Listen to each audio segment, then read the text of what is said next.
Welcome to our YouTube channel. So today's topic is conservation of linear momentum. Now, what's momentum? Momentum is simply the product of mass and velocity. But when you say conservation, it means to preserve or to maintain something. So when you say conservation of linear momentum, what that simply implies is that when two or more bodies act on each other, their total momentum is always constant. It does not change. So the initial momentum is still equal to their final momentum. Mathematically, a way to write that would be,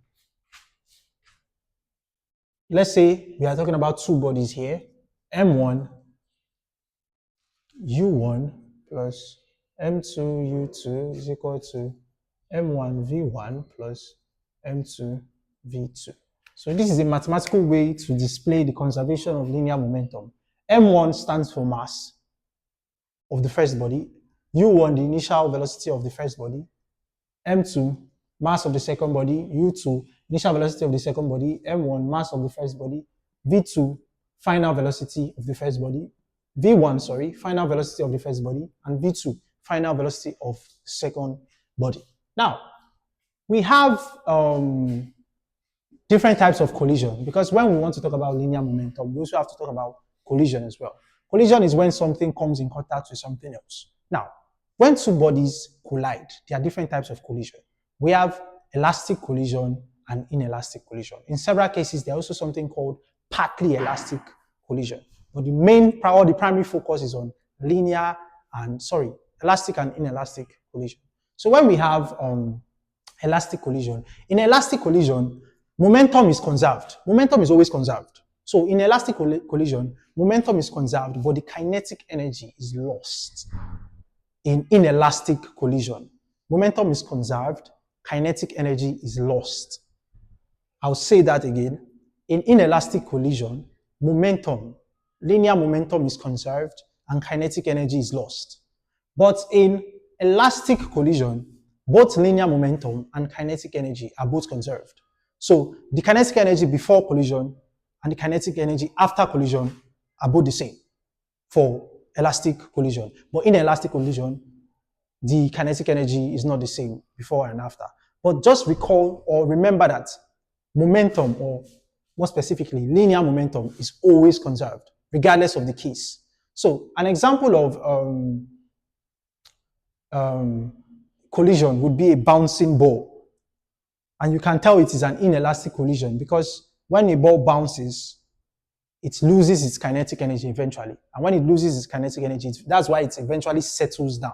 It's supposed to be bouncing forever if the kinetic energy was conserved. But since it loses its kinetic energy, it would eventually settle. So I have a question here on linear momentum.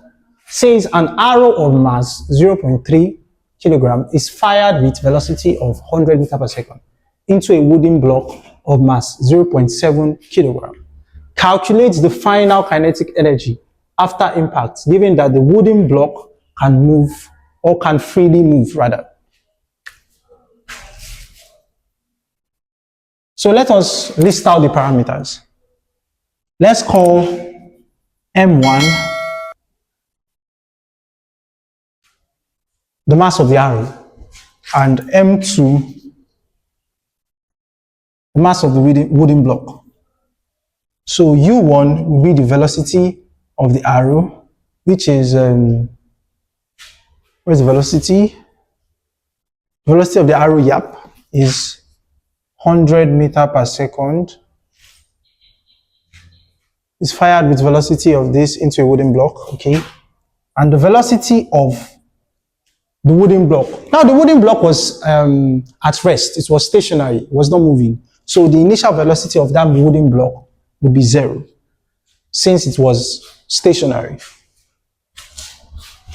Solving this question, we recall the previous formula I wrote earlier on. M1 V1 plus M2 V2.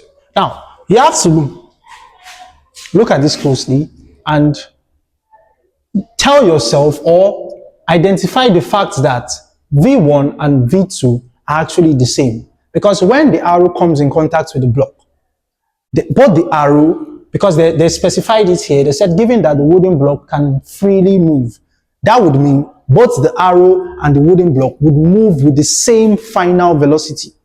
They would move with the same final velocity. That would imply that V1 is equal to V2 in this case. So rewriting the equation, we would have M1 U1 plus.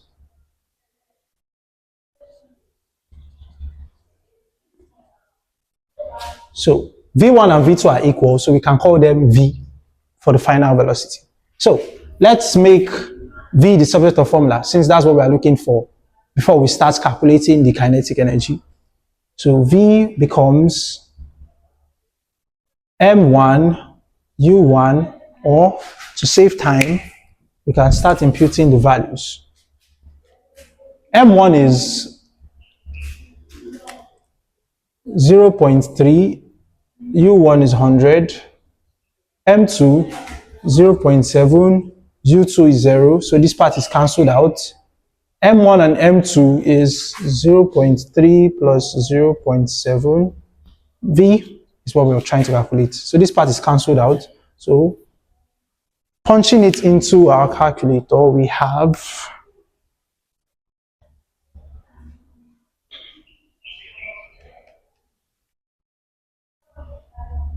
0.3 times 100. 30 meter per second. 30 meter per second. So this is the velocity of, or the final velocity of both the wooden block and the arrow. The formula to calculate the kinetic energy would be given as half M1 plus M2 V squared. This is the formula to calculate the final kinetic energy. Computing the values, we would have M1 0.3, 0.7, velocity is 30 squared. Punching that into our calculator, we would have 30 squared divided by, that is 450. 450 joules. That is the unit of kinetic energy. And this is the answer.